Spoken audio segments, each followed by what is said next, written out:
Clasificación A. Apto para todo público. Educa TV. Educación por televisión. Educación de calidad. Qué gusto estar contigo nuevamente y hacerlo a través de la señal de Telesucesos, Canal 29 UHF. Esto es Educa TV, un espacio que dedicamos a repensar el mundo en el que vivimos a partir del conocimiento, de las anécdotas, de la historia, la literatura, en fin, cualquier pretexto vale para acercarnos y compartir este tiempo de televisión.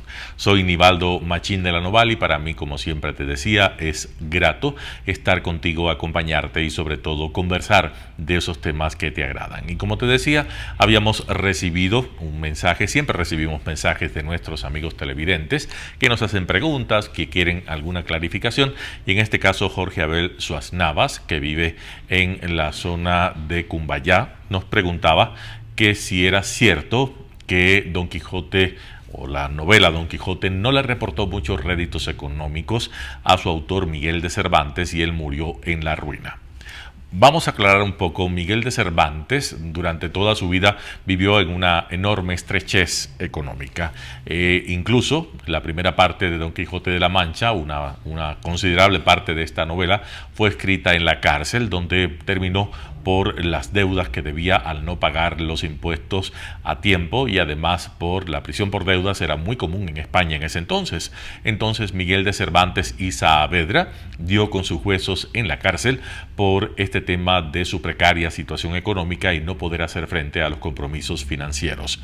Después que publica Don Quijote de la Mancha, si bien no le representa un enorme rédito económico, quiere decir, no se hace rico, no se hace millonario con la publicación de la obra, sin embargo, sí recibe un reconocimiento. La obra se hace popular. Don Quijote de la Mancha, su primera parte, publicada en 1605, es una obra popular y conocida en la España de ese entonces, y por eso recibe no solamente el aplauso de quienes son admiradores de la obra de Cervantes, sino además incluso de sus enemigos, de sus adversarios.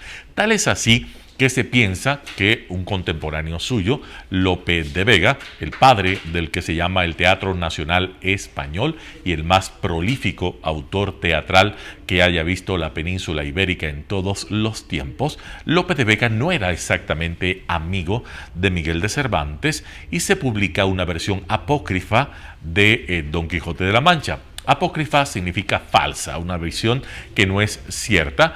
Imagínese usted que yo escriba, por ejemplo, mañana Harry Potter y la Cueva de la Muerte. Entonces es un capítulo apócrifo del original de la escritora inglesa J.K. Rowling. Entonces, nosotros, esa es la versión apócrifa, se circula bajo la firma de un tal Avellaneda, entonces se llama El Quijote de Avellaneda. El Quijote de Avellaneda es un Quijote falso. Tal es así y tal es la incidencia que tiene esta versión falsa, esta versión apócrifa del Quijote de Cervantes, que Cervantes publica una segunda parte en 1615. 10 años después de haber publicado la primera parte, sale la segunda parte de Don Quijote de la Mancha, donde está la tercera y última salida del Quijote y donde él realiza la mayor cantidad de aventuras fuera del territorio que circunscribía anteriormente a la zona de la Mancha. Entonces Don Quijote llega incluso hasta Barcelona, hasta las afueras de Barcelona, donde se enfrenta con el Caballero de la Blanca Luna.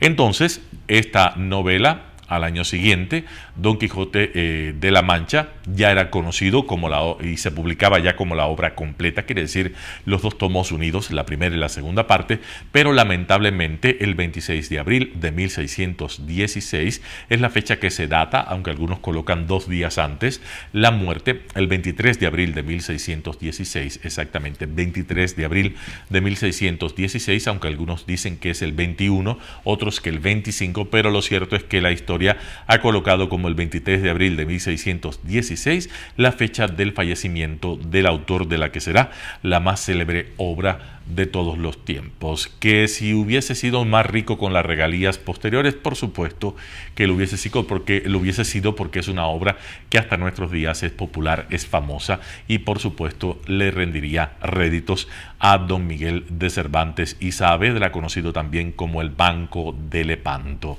El Manco de Lepanto Lepanto porque él participó en la batalla de Lepanto contra los turcos, la guerra contra los turcos en la zona del mar Adriático, y que su mano quedó algo inmovilizada y entonces no podía utilizarla, y el apodo o el sobrenombre que colocaron a Miguel de Cervantes fue el Manco de Lepanto, porque este era el ideal de la época.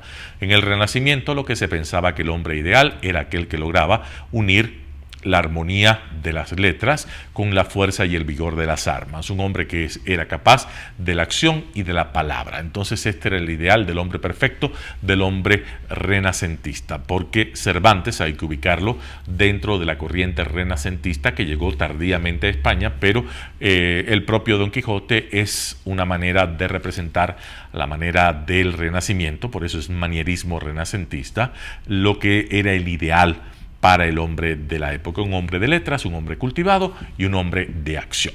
Espero que esto haya clarificado lo que nuestro amigo Jorge Abel Soaz Navas quería preguntarnos desde Cumbayá. Y Europa siempre, recordando las guerras de Don Miguel de Cervantes y Saavedra, Europa siempre ha estado involucrada en diferentes conflictos bélicos, pero los mayores del siglo XX fueron la Primera y la Segunda Guerra Mundial, y acabo de ver una película conmovedora, una película franco-polaca que se llama Los Inocentes.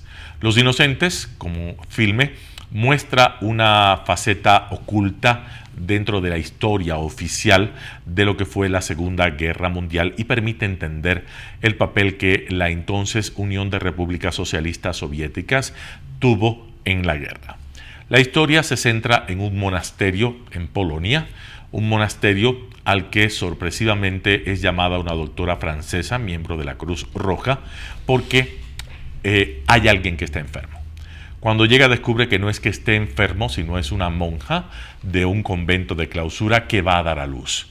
Y descubre que no es solo ella, muchas de sus compañeras, 7 de sus compañeras, han sido violadas por los miembros del Ejército Rojo, los soviéticos, los que venían de Rusia, los soldados de Stalin, han violado a estas religiosas y ellas han quedado embarazadas. La mayoría de ellas son novicias, y después, en la medida que avanza la película, conocemos que también la Madre Superiora ha sido contagiada y ya tiene un estado avanzado de sífilis, una enfermedad de transmisión sexual que en sus estadios finales afecta la mente y provoca locura y estadios en los cuales la persona finalmente muere.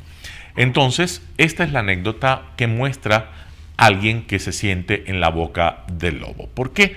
Previamente, con la invasión y la ocupación alemana en 1939 del territorio de Polonia, como parte de los acuerdos de no agresión entre Stalin y Hitler, parte de ello era cederle Polonia, que Alemania ubicara sus tropas en Polonia sin recibir ningún grado de resistencia del ejército soviético, y el compromiso era que Hitler no avanzara y no agrediera el territorio de la Unión de Repúblicas Socialistas Soviéticas. Este tratado de no agresión fue criticado, muy criticado en su momento, y la historia ha sido bastante dura al juzgar el papel de Stalin en el fortalecimiento de Hitler en toda la Europa occidental y su avance hacia la Europa oriental.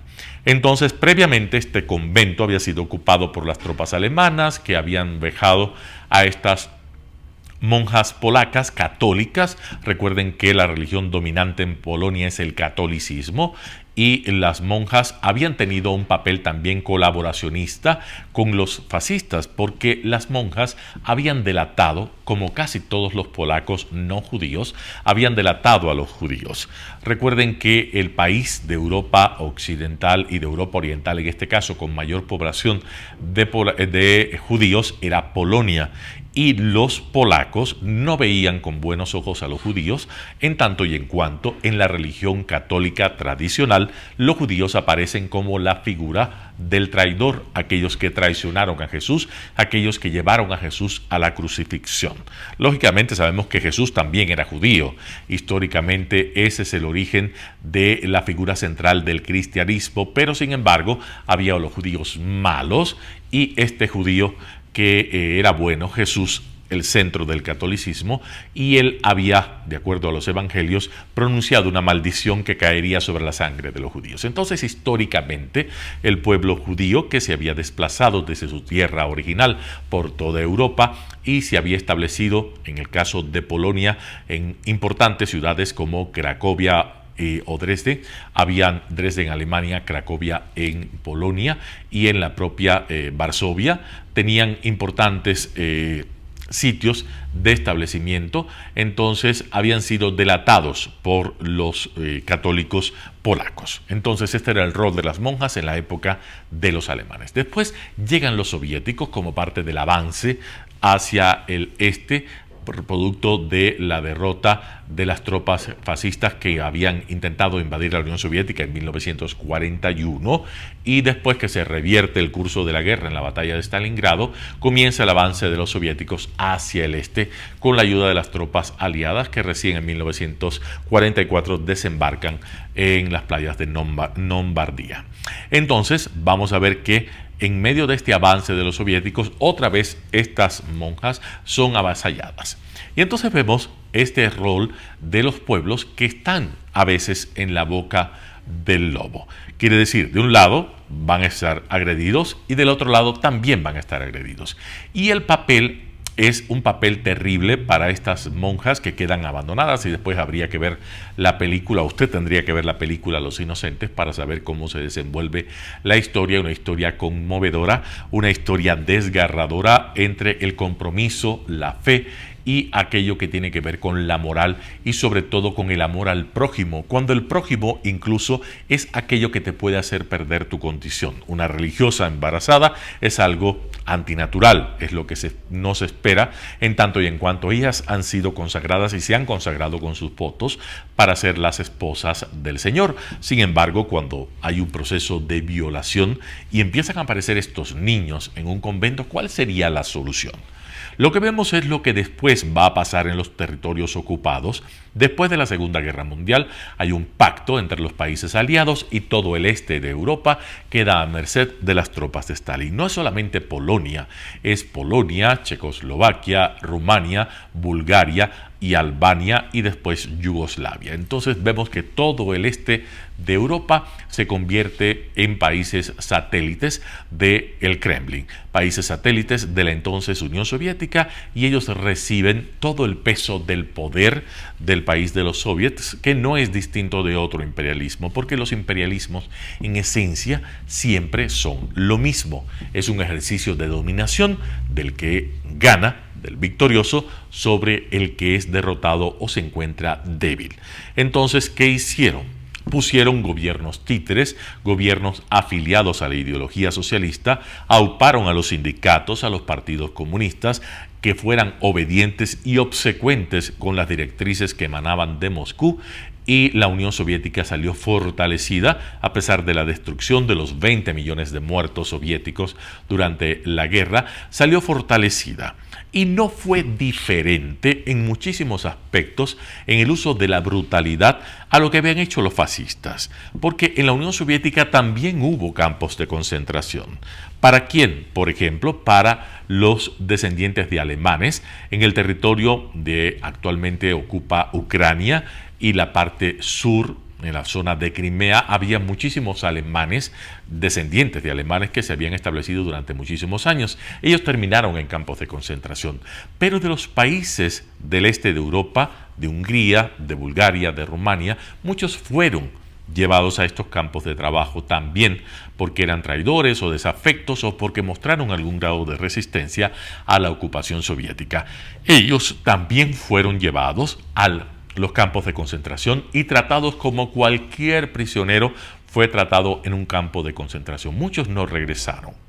Muchos no regresaron, tal y como había sucedido en los campos de concentración fascistas colocados por los hitlerianos. Tal vez no con cámaras de gas, tal vez no con los mecanismos de exterminio selectivo, pero sí con la misma brutalidad, sí con la misma tortura, sí con las mismas condiciones infrahumanas. Estas condiciones se pueden ver en obras tan importantes como el escritor húngaro Sándor Márai. En su novela Tierra, Tierra, él hace una denuncia de quienes fueron a trabajar en estos campos y cómo regresaron y cómo fue la impronta de esa brutalidad de los soviéticos. Y en la película Los Inocentes, que estamos hablando en el día de hoy, vemos precisamente que esta misma historia, esta historia de quienes fueron violentados por los soviéticos, se muestra con total crudeza. Es una película emotiva, es una película que habla y desarma sin argumentos más allá de los dolores de la humanidad que están presentes, desarma sin argumentos ideológicos todo lo que se dijo durante muchísimo tiempo en la doctrina oficial soviética y que fue replicado en Occidente por los movimientos de izquierda, que los soviéticos eran buenos y que Occidente era malo. No es tan fácil, como les he advertido en muchísimas ocasiones, clasificar en historia buenos y malos. Y vemos que los que deberían haber salvado, los que deberían haber protegido, en tanto y en cuanto eran partícipes de una ideología que se declaraba atea, lógicamente perseguían también. Y vemos ese ejercicio del ateísmo no científico, no es un ateísmo siquiera fundamentado, es un ateísmo basado en el poder, basado en el abuso. Son hombres armados que abusan de mujeres indefensas. Mujeres que por su condición eran religiosas, pero que no pasaron mejor la historia otras mujeres, porque vemos que fueron sistemáticamente violadas también mujeres en Berlín, mujeres en Praga, mujeres en otros sitios en los cuales los ejércitos avanzaron. Estos ejércitos que en medio de la brutalidad de la guerra muestran también qué tan brutales pueden ser los seres humanos y quienes terminan siendo los inocentes de la historia, que en este caso son precisamente, y es el ejercicio que propone el filme, encontrar los verdaderos inocentes. Son los niños, son sus madres violadas, son los que fueron engañados por la doctrina soviética y creyeron en un mundo distinto, en un mundo diferente después de la victoria de la Segunda Guerra Mundial en 1945. Esto es lo que siempre propone cualquier análisis de un conflicto bélico. Ver también aquellas personas que resultan las víctimas dentro del enfrentamiento de los grandes jerarcas que dirigen a los enormes ejércitos, pero finalmente en el medio hay una gran población civil que termina siendo la más afectada. Vea cualquier conflicto de la actualidad, Siria, el Medio Oriente, la guerra del Talibán, y verá que siempre los muertos, verá que siempre los dañados, los más dañados en el proceso, terminan siendo los inocentes que están en el medio. Así que les recomiendo esta cinta, Los Inocentes, una coproducción franco-polaca que retrata qué sucedió en la Segunda Guerra Mundial con la ocupación soviética a un grupo de mujeres religiosas en un convento de Polonia. Y no es más que qué sucede siempre cuando los poderosos ejercitan ese poder sobre los más débiles. Muchísimas gracias por haberme acompañado en este tiempo en Educa TV, ha sido un placer y por supuesto nos volveremos a encontrar aquí en otra ocasión y también será con el mismo placer. Soy Nivaldo Machín de la Noval, hasta entonces. Educa TV, educación por televisión, educación de calidad.